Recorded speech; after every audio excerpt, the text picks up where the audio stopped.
విజయవాడలో world class amenities తో luxury land mark ready to occupy budget friendly premium gated community మన కానూరులో PVR elite.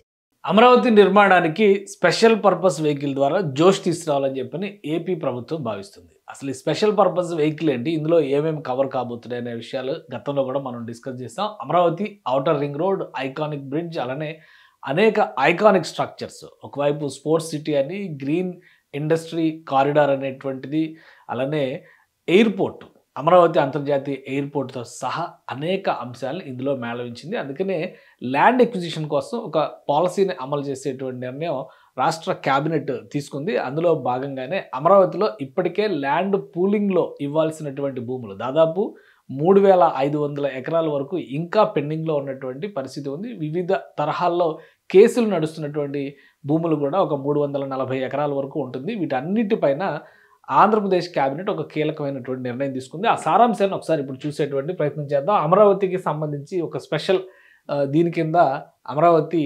ఎయిర్పోర్ట్ని రాష్ట్ర ప్రభుత్వం చెబుతుంది గ్రీన్ఫీల్డ్ ఎయిర్పోర్ట్, ఇది ఫ్యూచరిస్టిక్ మోడల్ అని చెప్పండి. అలానే ఈ రివర్ ఫ్రంట్కి సంబంధించినటువంటి ప్రణాళికల్లో కొన్ని చోట్ల ఇంకా భూ సమీకరణలో సమస్యలు ఎదురవుతున్నాయి. వీటన్నిటికీ ఒక కన్క్లూజన్ ఇచ్చే దిశగా రాష్ట్ర క్యాబినెట్ ఒక కీలకమైనటువంటి నిర్ణయం తీసుకుంది. ల్యాండ్ ఇవ్వనటువంటి ప్రాంతాలకు సంబంధించి ల్యాండ్ ఎక్విజిషన్ 2013 చట్టం ప్రకారం భూ సేకరణ చేయాలని చెప్పని తీర్మానించింది. సో దానిలో జరిగేటువంటి పరిణామాలు ఏంటో ఒకసారి మనం చూద్దాం.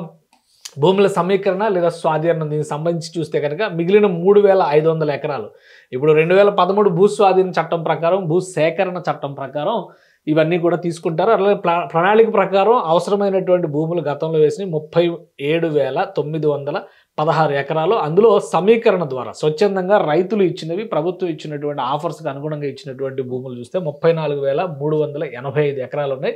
ఇక మిగిలినటువంటి ఈ డిఫరెన్స్ ఏదైతే ఉందో అది 3,500 ఎకరాలు అప్పటి నుంచి రాకుండా పెండింగ్లో ఉన్నటువంటి భూములు. వీళ్ళు కొంతమంది ఉద్దేశపూరితంగా కేసులు వేశారు, రాజకీయ ప్రోత్సాహకాలు, రాజకీయ ప్రేరేపణలు కూడా ఇందులో ఉన్నాయి. కాబట్టి ఇక్కడ భూసేకరణ చట్టాన్ని అమలు చేయాలి, లేదంటే కనుక రాజధాని నిర్మాణ ప్రక్రియ అనేది స్లో అవుతుంది అనేటువంటి అభిప్రాయంతో 2028 కల్లా ఈ ప్రాజెక్ట్ కంప్లీట్ చేయాలంటే కనుక పెండింగ్లో ఉన్నటువంటి భూములు కూడా సమీకరించాల్సిందే అనేటువంటి నిర్ణయానికి ప్రభుత్వం వచ్చింది. కానీ సమీకరణకి ఇప్పటి వరకు 1.5 వరకు టైం ఇచ్చినా ఎవరూ సహకరించలేదు.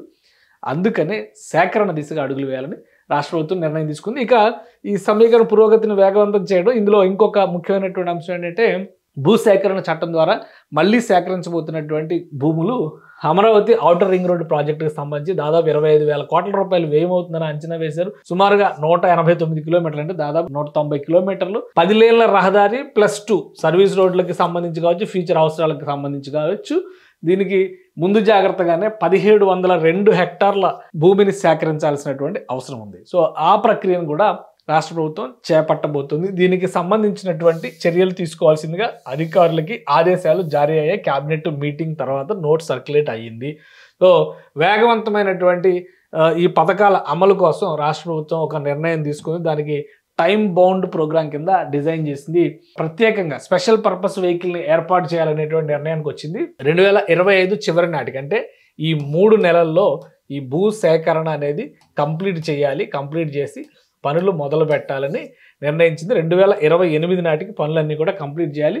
ఇప్పుడు సేకరిస్తున్నటువంటి భూములు కానీ, అలానే ఈ స్పెషల్ పర్పస్ వెహికల్ కింద పెట్టినటువంటి ప్రాజెక్టులు కానీ, వీటన్నిటి అంచనా వేయం చూస్తే దాదాపుగా 65,000 కోట్ల రూపాయల వ్యయం కనిపిస్తుంది. అంటే 64,910 కోట్ల రూపాయల వరకు అంచనా వ్యయం వేస్తున్నారు. అది కూడా ఇప్పటికిప్పుడు సమీకరణ జరిగి, సేకరణ జరిగి ప్రక్రియ ముందుకు వెళితే, లేదంటే మళ్ళీ ఈ డిలే కాస్ట్ ఉంటుంది కదా, మళ్ళీ పెరిగేటువంటి అవకాశం ఉండొచ్చు. రైతుల అభిప్రాయం చూస్తే కనుక గతంలో వ్యతిరేకించిన రైతులు కూడా ఇప్పుడు సహకరిస్తున్నారు. కాబట్టి ప్రభుత్వం మెరుగైన పరిహారం, రక్షణలకు హామీ ఇస్తుందని చెప్పని ఓ ప్రకటన చేశారు. గతంలో స్వాధీనం చేసి గత భూ స్వాధీన నోటిఫికేషన్ అంటే భూ సమీకరణలో భాగంగా తీసుకున్నటువంటి 343.36 ఎకరాల భూమిని ఉపసంహరించుకోవాలని చెప్పి నిర్ణయించింది. దానికి సంబంధించి వివిధ కేసులు ఉన్నాయి, అవి ఎప్పటికీ తేలట్లేదు. వాటి వల్ల సమస్యలు మరింత జాప్యం జరిగేటువంటి అవకాశం ఉంటుంది. కాబట్టి వాటిని ఉపసంహరించాలని చెప్పి రాష్ట్ర ప్రభుత్వం నిర్ణయించింది. ఇక రాజధాని నగర నిర్మాణానికి సంబంధించి ఇవ్వబోయేటువంటి భూములు, కేటాయింపులు, వాటన్నిటిపైన కూడా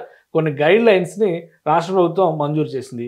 సో వీటన్నిటిని అలా చూస్తే ఈ స్పెషల్ పర్పస్ వెహికల్ చుట్టూనే ఇప్పుడు చర్చ అంతా కూడా నడుస్తుంది. ఇది అమరావతి ఔటర్ రింగ్ రోడ్డుకు సంబంధించినటువంటి స్వరూపం. ఈ ఔటర్ రింగ్ రోడ్డు పైన మొత్తం ఈ ఔటర్ రింగ్ రోడ్డు చుట్టూనే మాయాజాలం అంతా కూడా నడుస్తుంది. ఎందుకంటే ఈ రింగ్ రోడ్డు పరిధిలోనే అమరావతి సమగ్ర స్వరూపాన్ని డెవలప్ చేయాలని చెప్పి రాష్ట్ర ప్రభుత్వం భావిస్తుంది. కానీ అమరావతి మాస్టర్ ప్లాన్ కేవలం ఇక్కడికే పరిమితం అయింది.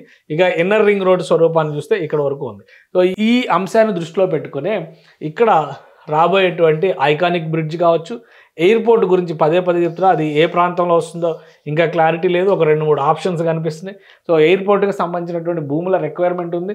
ప్లస్ అమరావతి మాస్టర్ ప్లాన్ ఎక్స్టెన్షన్లో భాగంగా ఇక్కడ ఉన్నటువంటి రోడ్ గ్రిడ్ స్ట్రక్చర్ని ఎక్స్టెన్షన్ చేయాలంటే ఇక్కడ కూడా భూ సమీకరణలు జరగాల్సినటువంటి అవసరం ఉంది.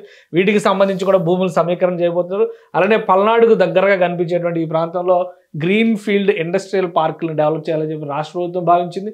ఇటువైపు స్పోర్ట్స్ సిటీని డెవలప్ చేయాలని చెప్పి రాష్ట్ర ప్రభుత్వం భావించింది. వీటన్నిటిని దృష్టిలో పెట్టుకునే ఇప్పుడు కొత్తగా సేకరణ దిశగా అడుగులు పడుతున్నాయి. భూ సమీకరణ అంటే అమరావతికి సంబంధించి 2వ దశ భూ సమీకరణలో భాగం కాదు ఇది. ఎవరైతే అమరావతికి సంబంధించి భూములు ఇవ్వకుండా ఇప్పటి వరకు ఇంకా పెండింగ్లో ఉన్నారో వాటి వల్ల మిగతా పనులపైన కూడా దాని ఎఫెక్ట్ పడుతుంది. కాబట్టి ఈ సేకరణ దిశగా రాష్ట్ర ప్రభుత్వం అడుగులు వేస్తుంది. 3 నెలల్లో ఈ ప్రక్రియను పూర్తి చేసి 2026, 27, 28 నాటికి నిర్మాణాలన్నీ పూర్తి కావాలనేటువంటి సంకల్పంతో రాష్ట్ర ప్రభుత్వం ఉంది. స్పెషల్ పర్పస్ వెహికల్ పెట్టారు కాబట్టి ఐకానిక్ ప్రాజెక్టులుగా అమరావతిలో చెబుతున్నటువంటివన్నీ కూడా మరింత వేగంగా ముందుకు వెళ్తాయనేటువంటి సంకేతాలని రాష్ట్ర ప్రభుత్వం ఇస్తోంది.